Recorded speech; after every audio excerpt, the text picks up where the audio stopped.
If you don't leap and get uncomfortable, you will never know your potential. It comes through those reps that actually you start feeling a greater sense of preparedness. Work with our leaders from a perspective of empathy and service, and that we're here to make an impact together and aligned around the same goals. I'm Dr. Amy Athey. As a licensed psychologist and performance expert, working with elite athletes, C-suite executives, and high performers operating in some of the most demanding environments, I've seen what it truly takes to perform when it matters most. From supporting members of the Naval Special Warfare community to advising leaders in high-stakes, high-pressure situations, one truth remains consistent. The tools that drive performance are the same. You prepare in a way that allows you to show up ready when the moment arrives. Each week, I'll share practical tools and insights to help you strengthen how you think, lead, and perform. Welcome to Still Evolving. I'm Dr. Amy Athey, and before I bring in today's guest, I want to spend a few minutes on two ideas that sit at the very corner of how high performers show up when it matters, because they are also two ideas that I keep coming back to in the work I do with leaders and the ones that run all the way through the conversation you will about to hear. In my book, Moment Ready, which comes out this month, I write about 4 capacities that allow people to show up in their moments that matter. Those capacities are the 4 C's: composure, clarity, connection, and courageous action. 2 of them get a lot of attention: composure and clarity. The ability to regulate your internal state and the ability to see clearly what the moment is actually asking of you.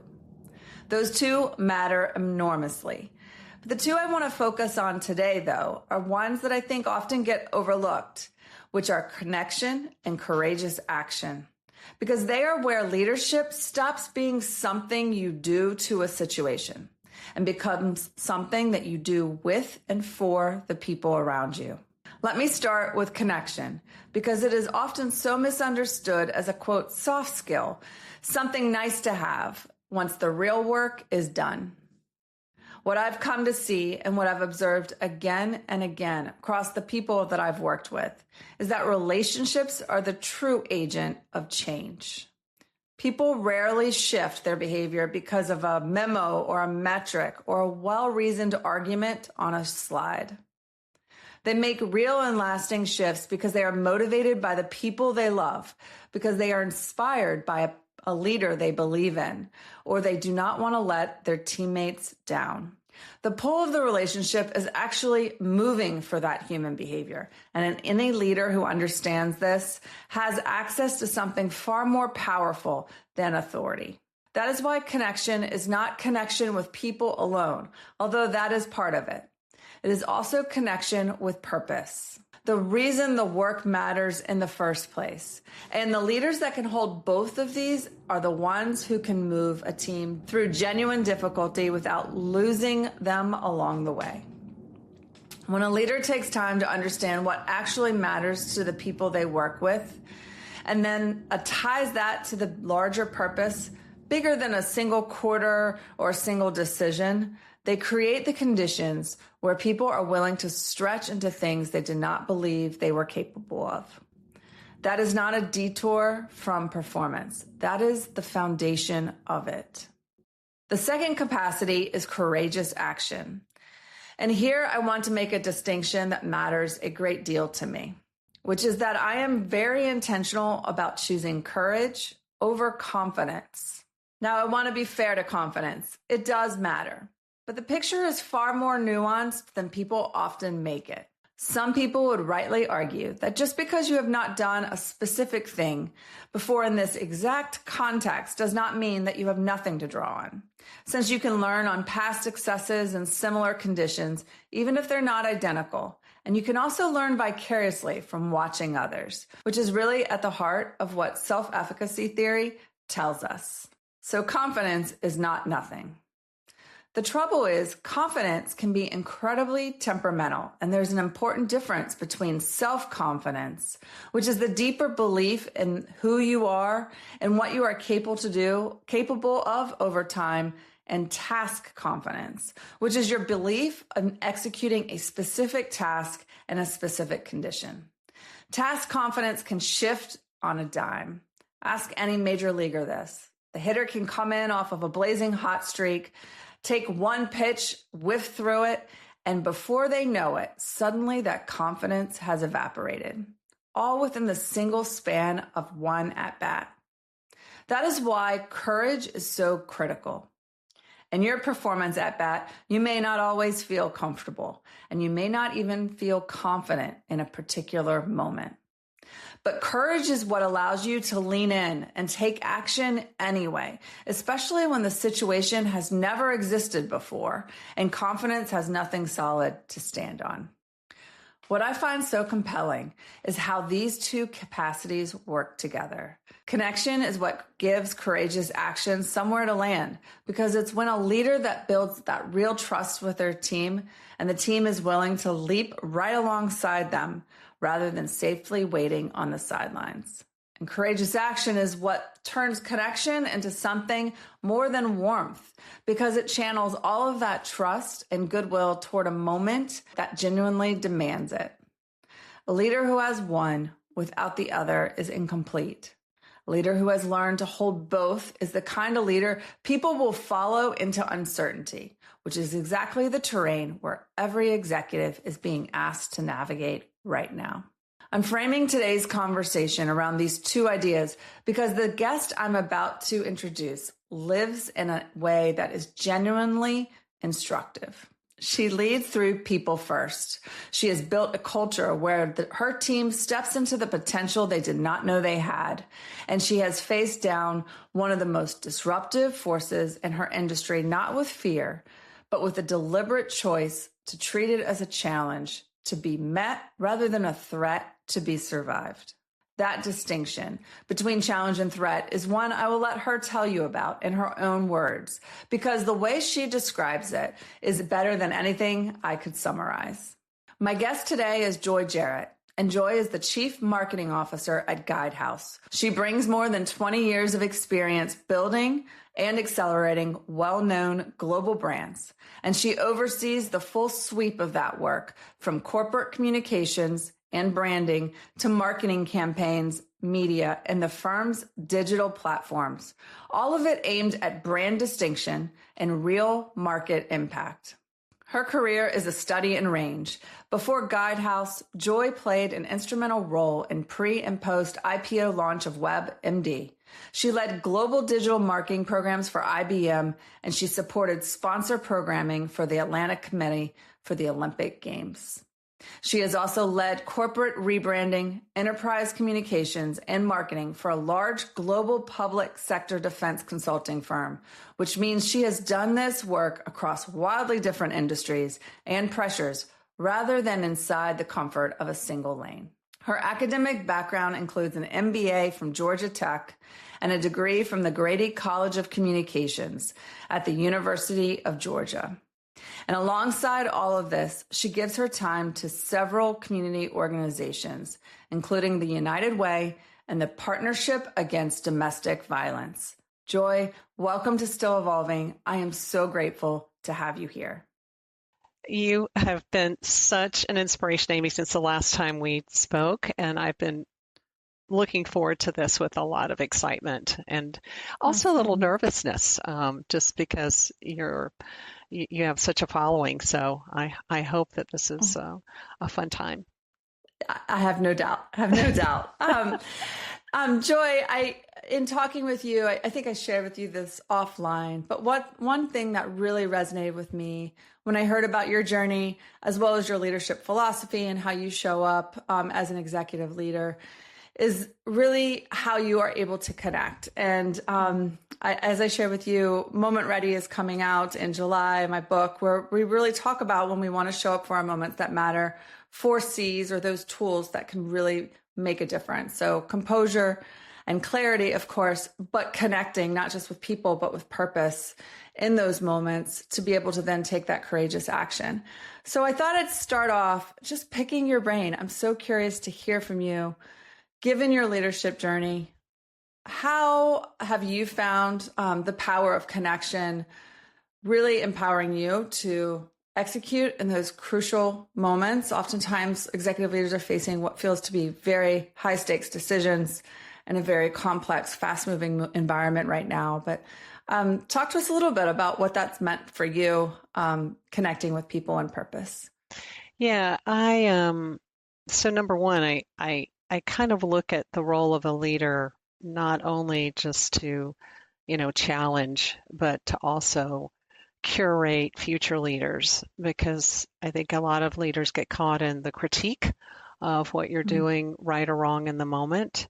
And I like to spend time getting to know the people that work with me and that I work with, and what's important to them, and how we can help not only solve the problems that we're collaborating on together, but brainstorm around new ways of bringing value forward. And sometimes that opens up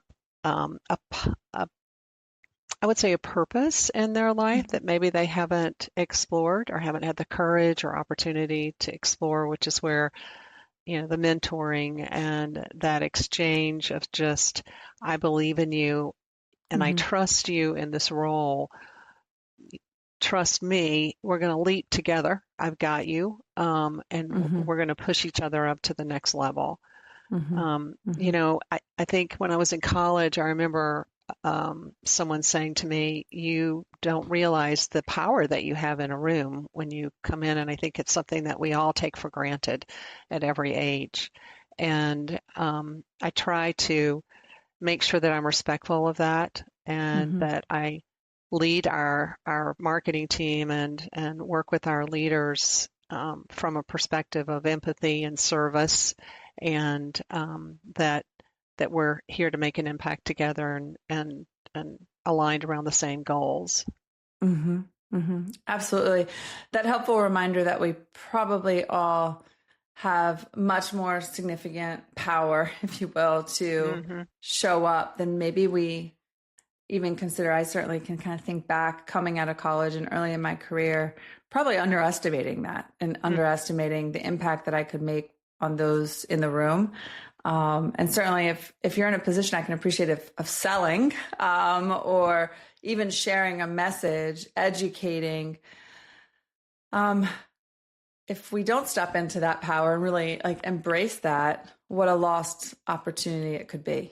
Yeah, so true. Absolutely. It's been fun in this role at Guidehouse because we've had numerous acquisitions and the opportunity to combine marketing teams as we've gone through those acquisition exercises. And you get exposed to different teams' ways of measuring their own impact and the ways that they collaborate or don't, team with the leadership and understand the goals of the business or don't, and where driving real business value is in a meaningful way. And I've been able to see early on very junior people that maybe have been in a role for a long time but didn't have even their own personal confidence to take that next step. And I could probably name 10 people on the team that, we've worked together, and now they're in senior roles, either director or they're manager level and leading a large function for the marketing team. And it's been so beautiful and to watch them step into a potential that they didn't even know was really a part of where they could contribute. And in a way, I always think of marketing as, heart and head. The head is the intellectual connection, and that was the stimulation of kind of stretching into another area. And then the heart is the trust and the loyalty and the camaraderie and collaborative nature of how we work together. Doesn't mean that we still might have performance discussions, because it's that whole iron sharpens iron, right? And I'm learning through it as well. I don't know everything, that's for sure. But just being able to contribute to them stepping into a bigger purpose has been more meaningful than my team will ever know. Joy, we hear a lot around, I guess, considerations or guidance for leaders in how they can build trusting relationships. We hear psychological safety recommendations all the time, right? I think what we hear perhaps less often is the other side of that interaction, which is followership. And so I'm curious, there's a lot of leadership skills within followership, but I wanted to explore for a moment, given your experience building and mentoring and connecting with people. You mentioned the members on your team that have grown and are now in more senior roles. If you could reflect on what have you observed that those members perhaps have showed up with as followers on their journey, and perhaps if we think, I'm thinking of my daughter, quite frankly. My daughter is finished her second year. She's a business marketing major. And we hear a lot right now around technology disruption and what does it mean for an industry such as marketing. But I think what's getting lost in that is, at the end of the day, these technologies may improve efficiencies or productivity, but it is us humans that have to show up and still lead an organization, that still connect with the end user, the customer. So I'm just curious, in that interaction, leader with the follower, what you have seen of those followers that actually contributed to the power that helped them progress. Ooh, wow, that's a packed question. You know, I've thought a lot about what are the qualities of a leader worth following, and I think about my own way of showing up in the world is I very much treat people like I respect them. I kind of live by the motto of follow the golden rule, treat people as you want to be treated. And to have integrity in that statement, I have to be committed to them making it even when they may not do the job that I like, or they may not have engaged and executed with the same level of intention or follow through or resourcefulness. But that's my opportunity as well to make a difference in their life. It's not to shame, but it's to help, again, go back and cultivate the right kind of outcome that we need to get together. And some people need more hand-holding than others to a certain point. That doesn't mean that I enable, right? Like all actions have consequences, back to performance discussions and having them in the moment. But I think part of it is just, to me, it's very basic. It's not real complicated. If you treat people the way that they want to be treated, thus the golden rule, and you also set boundaries and guardrails, and you explain the expectations, and you coach them and give them what they need, I have found that people love the freedom that provides and the clarity of where they need to stay to be successful. We've also built a very collaborative culture. So if you need help, raise a hand, come to me, come to a peer, come to someone in another department that you have, developed a rapport with, and get what you need to move, this initiative forward. Because I certainly don't know everything. I don't hold the keys to anyone's success. I help to mold you and get you to that next level, but you have to participate in that as well. You talked about your daughter being in school. I reflect a lot in my own moments in earlier parts of my career when there weren't a lot of role models. There weren't a lot of female role models.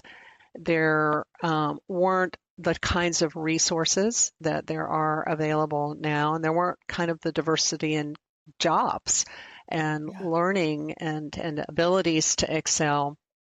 So it was a lot of kind of roll your sleeves up and just do the hard work, and I do think that there is a place for that. And I also think that there's a place for the appropriate level of coaching and mentoring to even out, kind of maybe the grit on one side and the confidence and growth that you have to have personally on the other side. Yeah.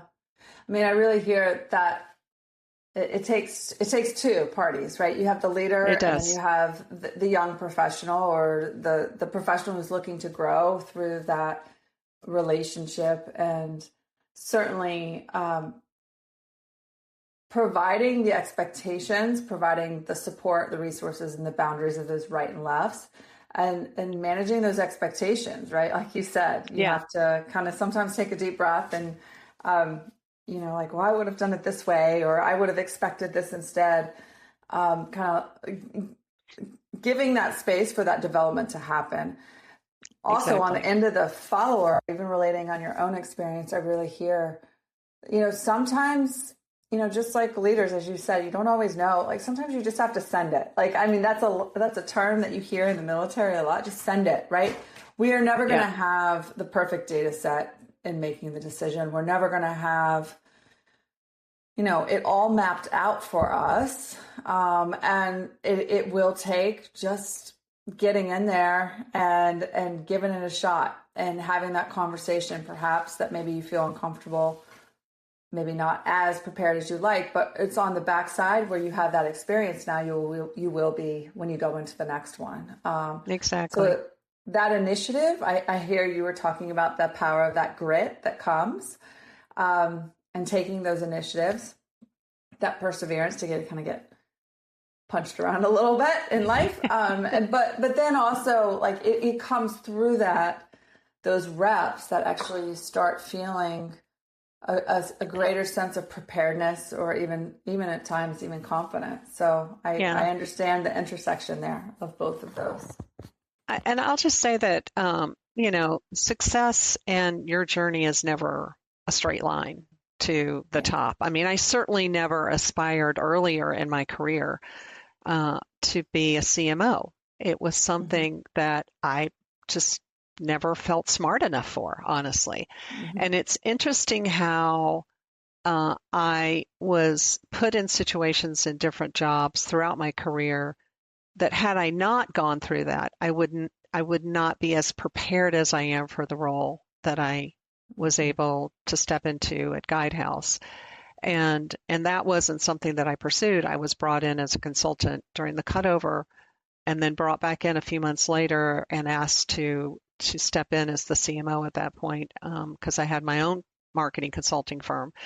So I think that, part of the gift of the younger generation is to be okay in the moment, to understand that you're still in the early phases of the journey, and not to aspire for the title, but to do the hard work, to know the background, to develop the wisdom at each level so that you are prepared for those more challenging, complex moments that we're seeing manifest themselves now across every industry. You touched a little bit on AI.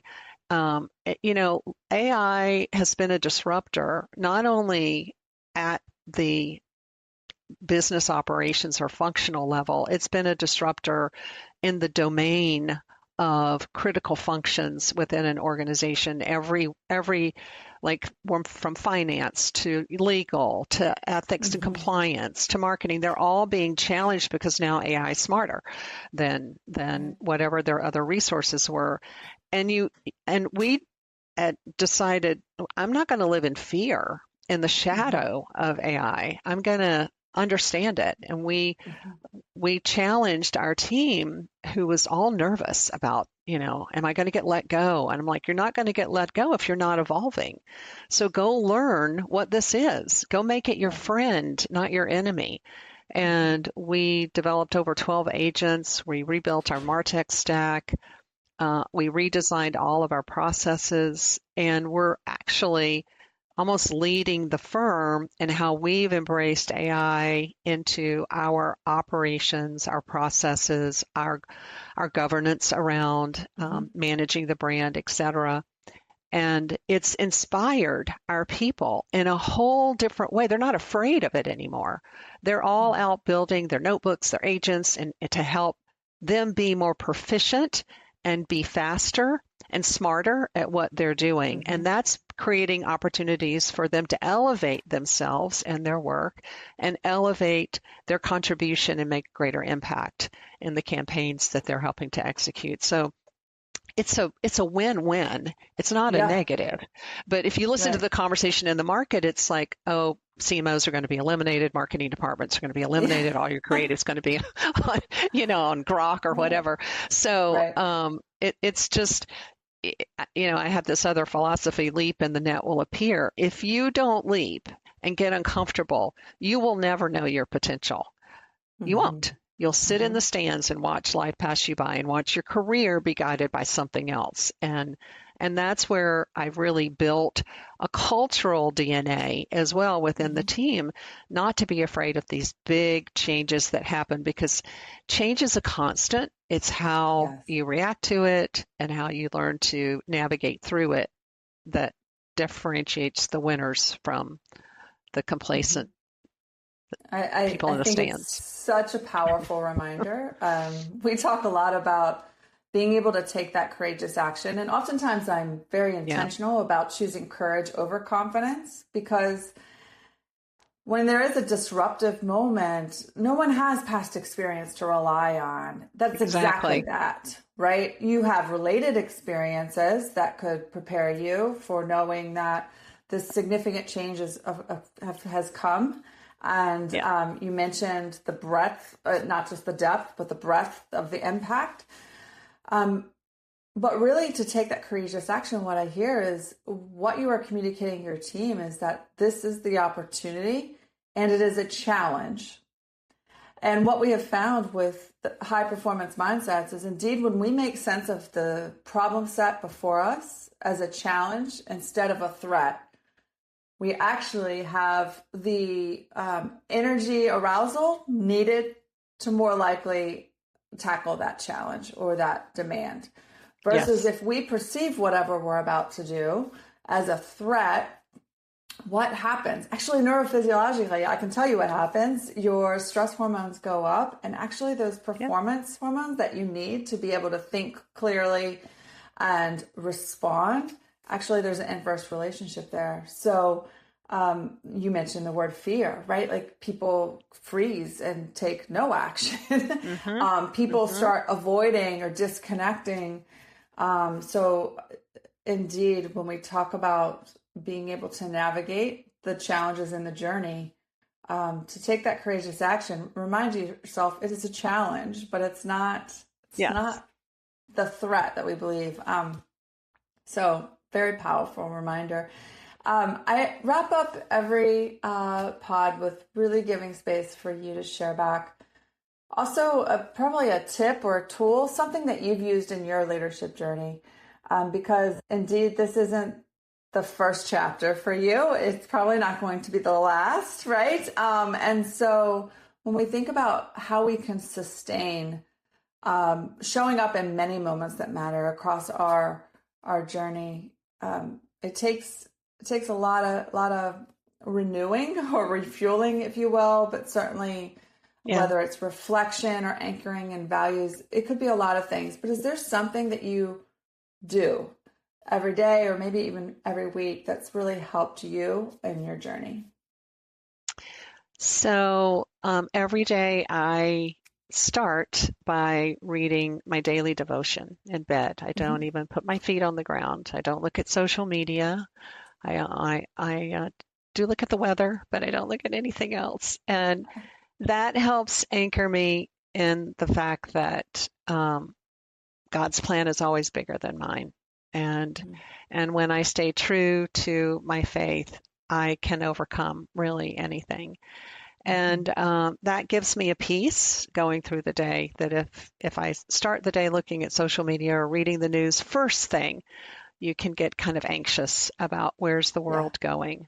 And you can lose sight of the opportunity that you have right in front of you to make a difference wherever you are with whoever's in front of you, right? And so I Mm-hmm. try to stay humble and focused on the baby steps towards progress, not the big Mm-hmm. glory moments. And then the other thing I do is I end my day the same way. I really try and focus on the gratitude that I have for the family and friends and support around me throughout the day to get me to a place of being complete, a place of impact, a place of value, and a place of contribution for others. Mm-hmm. And so those are things that I just intuitively do day to day. I probably have two sayings that really guide me throughout the day. And the first one I shared a minute ago around leap and the net will appear is all about those moments of both inflection that you have within an organization. And we're definitely in a period of inflection across all the businesses that we serve.